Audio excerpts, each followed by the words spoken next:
নমস্কাৰ 2026ত বিজেপিৰ পৰা নিৰ্বাচন খেলিব এগৰাকী সাংবাদিক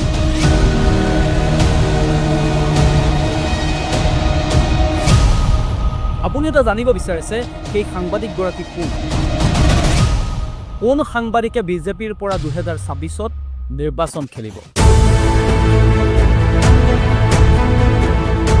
মই ঠিকেই কৈছোঁ 2026ত বিজেপিৰ পৰা নিৰ্বাচন খেলিব এগৰাকী সাংবাদিকে আৰু সেই সাংবাদিকগৰাকী মুখ্যমন্ত্ৰী হিমন্ত বিশ্ব শৰ্মাৰ যথেষ্ট ঘনিষ্ঠ ইতিমধ্যে সেই সাংবাদিকগৰাকীয়ে গ্ৰীণ ছিগনেলো পাইছে আৰু সমষ্টিত তেওঁ ব্যাপক প্ৰচাৰ ইতিমধ্যে চলাই আছে মুখ্যমন্ত্ৰী হিমন্ত বিশ্ব শৰ্মা বা বাজপেয়ী ভৱনৰ পৰা ইতিমধ্যে স্পষ্টকৈ কৈ দিয়া হৈছে 2026ত বিজেপিয়ে নতুন মুখক প্ৰাধান্য দিব যুৱ প্ৰজন্মক প্ৰাধান্য দিব আৰু মহিলাক প্ৰাধান্য দিব অৰ্থাৎ যুৱ প্ৰজন্ম কোনোবাখিনিত উৎফুল্লিত হৈছে আৰু কেইবাগৰাকী যুৱ প্ৰজন্মৰ প্ৰাৰ্থিত্ব প্ৰত্যাশী ইতিমধ্যে এই টিকট কেন্দ্ৰিক যুঁজখনত সোমাই পৰিছে এতিয়া মই সেই বিশেষ ব্যক্তিগৰাকীৰ কথা ক'ব বিচাৰিছোঁ সেই বিশেষ ব্যক্তিগৰাকী হৈছে মৃদুল প্ৰীতম ডেকা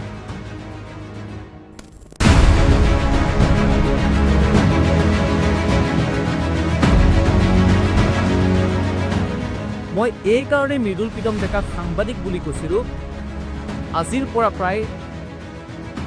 6 মাহৰ আগলৈকে মৃদুল প্ৰীতম ডেকা অসমৰ এগৰাকী প্ৰতিষ্ঠিত সাংবাদিক আছিল অসমৰ এটা জনপ্ৰিয় ছেটেলাইট চেনেলৰ এগৰাকী সাংবাদিক আছিল আৰু সেই মৃদুল প্ৰীতম ডেকা এইবাৰ 2026ত নিৰ্বাচন খেলিবৰ বাবে সাজু হৈছে তেওঁ সমষ্টি নিৰ্বাচন কৰি লৈছে নৱগঠিত গুৰেশ্বৰ সমষ্টি পুনৰ নিৰ্ধাৰণৰ পাছত গুৰেশ্বৰ সমষ্টি গঠন হৈছে গুৰেশ্বৰ সমষ্টিৰ সন্তান গুৰেশ্বৰৰ স্থায়ী বাসিন্দা মৃদুল প্ৰীতম ডেকা এই মৃদুল প্ৰীতম ডেকা 2026ৰ নিৰ্বাচনৰ বাবে সম্পূৰ্ণৰূপে সাজু হৈছে আৰু বিজেপিৰ পৰাও মৃদুল প্ৰীতম ডেকাই গ্ৰীণ ছিগনেল পোৱাৰ আমি এটা খবৰ লাভ কৰিছোঁ সেই অনুসৰি আমি দেখা পাইছোঁ যে মৃদুল প্ৰীতম ডেকাই বিগত এবছৰৰ পৰা গুৰেশ্বৰ সমষ্টিৰ অলিয়ে গলিয়ে জড়িত হৈ আছে গুৰেশ্বৰ সমষ্টিৰ প্ৰতিগৰাকী জনতাৰ মাজত মৃদুল প্ৰীতম ডেকাই সোমাই যাবলৈ চেষ্টা কৰিছে আৰু এক প্ৰকাৰ তেওঁ নিৰ্বাচনৰ বাবে সম্পূৰ্ণৰূপে সাজু হৈছে আপুনি সামাজিক মাধ্যমত দেখা পাব মৃদুল প্ৰীতম ডেকা যথেষ্ট পৰিমাণে ভাইৰেল হৈ আছে দৰিদ্ৰ মানুহজনৰ পৰা গুৰেশ্বৰ সমষ্টিৰ একেবাৰে ধনী মানুহজনলৈকে সকলোৰে কাষ চাপিছে মৃদুল প্ৰীতম ডেকা বিভিন্ন সময়ত আমি দেখা পাওঁ মৃদুল প্ৰীতম ডেকা মুখ্যমন্ত্ৰী হিমন্ত বিশ্ব শৰ্মাৰ উৱে বাৱে থাকে এই কাৰণে থাকে যে মুখ্যমন্ত্ৰী হিমন্ত বিশ্ব শৰ্মাৰ আটাইতকৈ ঘনিষ্ঠ যদি এই মুহূৰ্তত এজন ব্যক্তি বুলি কওঁ কোনোবাখিনিত মৃদুল প্ৰীতম ডেকাৰ নামটো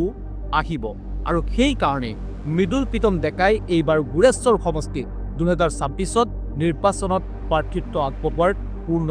সম্ভাৱনা আছে কিন্তু ইয়াৰ মাজত আৰু এটা কথা জড়িত হৈ আছে গুৰেশ্বৰ সমষ্টি এইবাৰ যুৱ প্ৰজন্মৰ প্ৰাৰ্থীৰ ভিৰ বাঢ়িছে যিহেতু এটা নতুন সমষ্টিটোত বৰ্তমানৰ কোনো বিধায়ক নাই সেইবাবে গুৰেশ্বৰ সমষ্টিত এই মুহূৰ্তলৈকে 3গৰাকী যুৱ প্ৰজন্মৰ প্ৰাৰ্থিত্ব প্ৰত্যাশীয়ে প্ৰাৰ্থিত্বৰ আশাত আছে তেওঁলোকে সমষ্টিৰ অলিয়ে গলিয়ে ঘূৰিছে কিন্তু আটাইতকৈ আগত এই মুহূৰ্তত মৃদুল প্ৰীতম ডেকা আছে মৃদুল প্ৰীতম ডেকা এই সময়ছোৱাত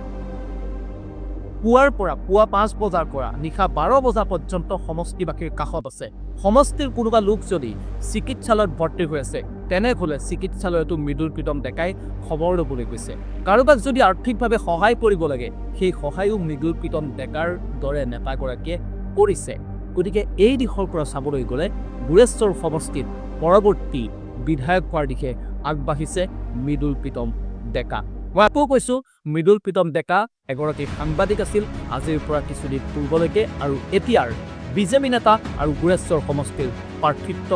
প্ৰত্যাশী